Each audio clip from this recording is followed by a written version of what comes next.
Praise Lord. നിങ്ങളെ എല്ലാവരെയും blessed മോർണിംഗിലേക്ക് യേശു ക്രിസ്തുവിൻ്റെ നാമത്തിൽ സ്വാഗതം ചെയ്യുന്നു.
പ്രിയരെ, അനുഗ്രഹിക്കപ്പെട്ട ഒരു പ്രഭാതം കൂടെ നമ്മുടെ ജീവിതത്തിൽ അനുവദിച്ചിട്ടുള്ള വലിയവനായ ദൈവത്തെ നമുക്ക് ഒരുമിച്ച് ചേർന്ന് നന്ദി പറയാം. എത്ര പറയും, ഞാൻ നിന്നതല്ല, എൻ്റെ ദൈവം എന്നെ നിർത്തിയതാണ്. ഒന്നുകൂടെ പറഞ്ഞു കഴിഞ്ഞാൽ 2024 ഡിസംബർ മാസം 9-ാം തീയതി വരെയും എന്നെയും എൻ്റെ കുടുംബത്തെയും കണ്ണിലെ കൃഷ്ണമണി പോലെ സൂക്ഷിക്കുകയും വിടുവിക്കുകയും ചെയ്ത വലിയവനായ ദൈവത്തിന് നന്ദി പറഞ്ഞുകൊണ്ട് ഈ പ്രഭാത ചിന്തയിലേക്ക് നമുക്ക് ഒരുമിച്ച് അടുത്തു വരാം. അഭിഷേകം നിന്റെ അതിരുകളെ വിശാലമാക്കും. പ്രിയരെ, പ്രാരംഭവാക്യത്തിലേക്ക് അപ്പോസ്തല പ്രവൃത്തികളുടെ പുസ്തകം 1-ാം അധ്യായം അതിൻ്റെ 8-ാമത്തെ വാക്യം. എന്നാൽ പരിശുദ്ധാത്മാവ് നിങ്ങളുടെ മേൽ വരുമ്പോൾ നിങ്ങൾ ശക്തി ലഭിച്ചിട്ട് യെരുശലേമിലും യഹൂദിയയിലും എല്ലായിടത്തും ശമരിയയിലും ഭൂമിയുടെ അറ്റത്തോളം എൻ്റെ സാക്ഷികൾ ആകും എന്ന് പറഞ്ഞു. പ്രിയരെ, ഈ പ്രഭാതത്തിൽ ദൈവം നമ്മോട് ഇടപെട്ട അനുഗ്രഹിക്കപ്പെട്ട വചനത്തിനായി നമുക്ക് ഒരുമിച്ച് ദൈവത്തിന് നന്ദി പറയാം. ഞാൻ നിങ്ങൾ വായിച്ചു കേട്ട വാക്യത്തിന്റെ പശ്ചാത്തലം എന്ന് പറയുന്നത്, യെരുശലേമിലും യഹൂദയിലും ശമരിയയിലും ലോകത്തിന്റെ അറ്റത്തോളം എൻ്റെ സാക്ഷികളായി തീരും. പരിശുദ്ധാത്മാവിൻ്റെ ശക്തി അല്ലെങ്കിൽ അഭിഷേകം ഒരു വ്യക്തിയുടെ മേളിൽ വരുമ്പോൾ ആ വ്യക്തിയുടെ അതിരുകൾ വിശാലമായി തുടങ്ങും. നിങ്ങൾ വിശ്വസിക്കുന്നവരാണോ? നിങ്ങൾ ഈ അഭിഷേകത്തെ പ്രാപിപ്പാനായി ദാഹിക്കുന്നവരാണെങ്കിൽ നിങ്ങളുടെ ജീവിതത്തിനകത്ത് വലിയ അത്ഭുതങ്ങൾ ദൈവം ചെയ്യും. ഹല്ലേലൂയ. ദാഹമാണ് ഒരുവനെ അഭിഷേകത്തിന്റെ വർധനവിലേക്ക് കൊണ്ടുപോകുന്നത്. ഹല്ലേലൂയ. നിങ്ങൾ ശ്രദ്ധിച്ചു നോക്കിയേ, 1 ശമൂവേൽ 16-ാം അധ്യായം അതിന്റെ 10-ാമത്തെ വാക്യം മുതൽ ശ്രദ്ധിക്കുകയാണെങ്കിൽ ദാവീദിനെ ദൈവം അഭിഷേകം ചെയ്തത് കാണാൻ കഴിയും. നമ്മൾ ആ വാക്യത്തിലേക്ക് കടന്നു വരികയാണ്. അങ്ങനെ ഇശായി 7 പുത്രന്മാരെ ശമൂവേലിന്റെ മുമ്പിൽ വരുത്തി. എന്നാൽ ശമൂവേൽ ഇശായിയോട്, യഹോവ ഇവരെ തിരഞ്ഞെടുത്തിട്ടില്ല എന്ന് പറഞ്ഞു. 11-ാമത്തെ വാക്യം. നിന്റെ പുത്രന്മാർ എല്ലാവരുമായോ എന്ന് ശമൂവേൽ ചോദിച്ചതിന് അവൻ, ഇനിയുള്ളതിൽ ഇളയവനുണ്ട്, അവൻ ആടുകളെ മേയിക്കുന്നു എന്ന് പറഞ്ഞു.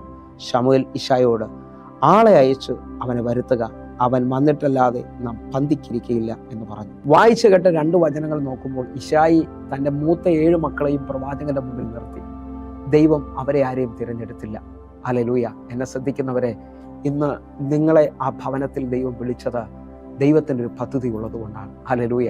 മനുഷ്യൻ നോക്കുന്നത് പോലെയല്ല ദൈവം നോക്കുന്നത്. മനുഷ്യൻ പുറമേ ഉള്ളത് നോക്കി വിധിക്കുകയും കാണുകയും ചെയ്യുമ്പോൾ എൻ്റെ ദൈവം നിന്നെ ആരാക്കണമെന്നുള്ളതും നിന്നെ എവിടെ എത്തിക്കണമെന്നുള്ളതും കാണുന്നു. ഹല്ലേലൂയ. വിശ്വസിക്കാമെങ്കിൽ നിങ്ങളിപ്പോൾ നിങ്ങളെ നോക്കി പറയുന്നുണ്ട്, എനിക്ക് സാഹചര്യമില്ല, എനിക്ക് കഴിവില്ല, എനിക്ക് വിദ്യാഭ്യാസമില്ല, എനിക്ക് കുടുംബ പേരില്ല, എൻ്റെ കയ്യിൽ സമ്പത്തില്ല. എൻ്റെ കർത്താവിന് നിന്നെ ഉയർത്തുവാനായി ഇതിൻ്റെ ഒന്നിൻ്റെയും ആവശ്യമില്ല. ദൈവത്തിൻ്റെ അഭിഷേകം നിന്നെ ലോകത്തിൻ്റെ അറ്റത്തോളം എത്തിക്കും. ദൈവത്തിൻ്റെ അഭിഷേകം നിന്നെ ആൾമാറിവനെ പോലെയാക്കും. ഹല്ലേലൂയ. വിശ്വസിക്കാമോ? അപ്പൻ്റെ ആടുകളെ മേയിച്ചുകൊണ്ടിരുന്ന ദാവീദിനെ എൻ്റെ ദൈവം അഭിഷേകം ചെയ്യുവാൻ തിരഞ്ഞെടുക്കുകയാണ്. മൂത്ത 7 മക്കളെയും തിരഞ്ഞെടുക്കാതെ ഇളയ മകനായ അപ്പനും സഹോദരന്മാരും ഒരുമിച്ച് തള്ളിയവനെ എൻ്റെ കർത്താവ് തിരഞ്ഞെടുക്കുകയാണ്. ഹല്ലേലൂയ. അവരാരും പ്രതീക്ഷിച്ചില്ല ദാവീദിനെ ദൈവം അഭിഷേകം ചെയ്യുമെന്നുള്ളത്. ഹല്ലേലൂയ. അവരാരും ചിന്തിക്കാത്തതുപോലെ 1 ശമൂവേൽ 16-ന്റെ 13-ാമത്തെ വാക്യത്തിൽ ദാവീദിനെ ദൈവം അഭിഷേകം ചെയ്യണം. 13-ാമത്തെ വാക്യം. അങ്ങനെ ശമൂവേൽ തൈലക്കൊമ്പെടുത്ത് അവന്റെ സഹോദരന്മാരുടെ നടുവിൽ വെച്ച് അവനെ അഭിഷേകം ചെയ്തു. യഹോവയുടെ ആത്മാവ് അന്നു മുതൽ ദാവീദിന്റെ മേൽ വന്നു. ശൗൽ എഴുന്നേറ്റ് രാമയിലേക്ക് പോയി. എന്നെ ശ്രദ്ധിക്കുന്നവരെ, അഭിഷേകം നിങ്ങളുടെ മേലിൽ വന്നാൽ നിങ്ങൾക്ക് പഴയതുപോലെ ജീവിക്കാൻ കഴിയത്തില്ല. അല്ലെങ്കിൽ പഴയ സാഹചര്യങ്ങൾക്ക് നിങ്ങൾക്ക് ഒതുങ്ങാൻ പറ്റത്തില്ല. അഭിഷേകം നിങ്ങളുടെ അതിരുകളെ വിശാലമാക്കും. അഭിഷേകം നിങ്ങളുടെ സ്ഥിതിക്ക് മാറ്റം വരുത്തും. അപ്പൻ്റെ ആടുകളെ മേയിച്ചുകൊണ്ടിരിക്കുകയായിരുന്നെങ്കിൽ ഇതാ ശമൂവേൽ പ്രവാചകനിലൂടെ ദൈവം അവനെ അഭിഷേകം ചെയ്യുകയാണ്. ആ അഭിഷേകം ചെയ്ത ആ സമയം മുതൽ ദാവീദിന് പഴയതുപോലുള്ള അവസ്ഥയല്ല. നിങ്ങൾക്കറിയാമോ, അഭിഷേകം അതിരുകളെ വിശാലമാക്കും. അഭിഷേകം എൻ്റെ ഭാഷയിൽ പറഞ്ഞാൽ അർഹിക്കാത്തിടത്ത് നിന്നെ എത്തിക്കും. ഈ അധ്യായത്തിൽ തന്നെ 22-ാമത്തെ വാക്യത്തിലേക്ക്, ആകയാൽ ശൗൽ ഇശായിയുടെ അടുക്കൽ ആളയച്ചു, ദാവീദിനോട് എനിക്കിഷ്ടം തോന്നിയിരിക്കുന്നത് കൊണ്ട് അവൻ എൻ്റെ അടുക്കൽ താമസിക്കട്ടെ എന്ന് അറിയിച്ചു. നിങ്ങൾ ശ്രദ്ധിച്ചു നോക്കിയേ, അഭിഷേകം ദാവീദിന്റെ മേളിൽ വന്നപ്പോൾ ദാവീദിന് പിന്നെ കാട്ടിലേക്കല്ല സ്ഥാനം. ദാവീദ് പൊസിഷൻ മാറുന്നത് പോലെ കൊട്ടാരത്തിൽ രാജാവിന്റെ അടുക്കലേക്ക് വരികയാണ്. നിങ്ങൾ വിശ്വസിക്കാമെങ്കിൽ അഭിഷേകം നിങ്ങളുടെ അതിരുകളെ വിശാലമാക്കും. ഇന്ന് എൻ്റെ കൂടെ എത്ര പേർ ദാഹിച്ചുകൊണ്ട് അഭിഷേകത്തിന് വേണ്ടി ആഗ്രഹിക്കുന്നവർ സത്യം മനസ്സിലാക്കിക്കൊണ്ട് അഭിഷേകത്തിനായി വളരെയധികം ദാഹിക്കണം. ഉത്സവത്തിന്റെ ഒടുക്കത്തെ നാളിൽ യേശു കർത്താവ് നിന്നുകൊണ്ട് ദാഹിക്കുന്ന ഇവരും എൻ്റെ അടുക്കൽ വന്ന് കുടിക്കട്ടെ. 38-ാമത്തെ വാക്യം, എന്നിൽ വിശ്വസിക്കുന്നവന്റെ ഉള്ളിൽ നിന്ന് തിരുവെഴുത്ത് പറഞ്ഞതുപോലെ ജീവജലത്തിന്റെ നദികൾ ഒഴുകുമെന്ന് പറഞ്ഞു. വിശ്വസിക്കുന്നവരാണെങ്കിൽ ദാഹത്തോടെ അഭിഷേകത്തിനായി ദാഹിച്ചുകൊണ്ട് ദൈവത്തിന്റെ അടുക്കിലേക്ക് വന്നാട്ടെ. നിങ്ങളുടെ അതിരുകളെ അഭിഷേകം മാറ്റാൻ പോവുകയാണ്. ആ വലിയ വ്യക്തതയോടെ ഈ പ്രഭാതത്തിൽ നമുക്ക് ഒരുമിക്കാം. ഞാനും വിശ്വസിക്കുകയാണ് ദൈവം വലിയ കാര്യങ്ങൾ ചെയ്യാൻ പോകുന്നു. അങ്ങനെ വിശ്വസിക്കുന്ന ഓരോരുത്തരും കണ്ണുകളും അടച്ച് പ്രാർത്ഥിക്കാം. ഞങ്ങളെ സ്നേഹിക്കുന്ന ഞങ്ങളുടെ നല്ല കർത്താവേ, അഭിഷേകം ഒരുവന്റെ വെളിയിൽ വന്നാൽ അവൻ്റെ അതിരുകൾ വിശാലമാകും. അവൻ ആൾ മാറിയവനെ പോലെയാണ്. കർത്താവേ, എന്നെ കാണുന്ന എന്നെ ശ്രദ്ധിക്കുന്ന ഓരോ മക്കളും അഭിഷേകത്താൽ നിറയട്ടെ. അവർ അത്ഭുതങ്ങളെ പ്രാപിക്കട്ടെ. കർത്താവിൻ്റെ കരം വെളിപ്പെട്ടതിനായി സ്തോത്രം.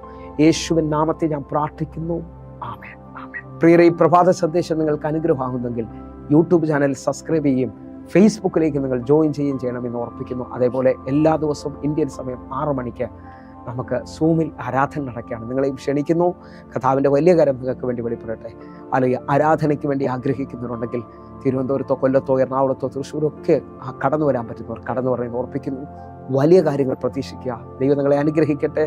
God bless you. ആമേൻ.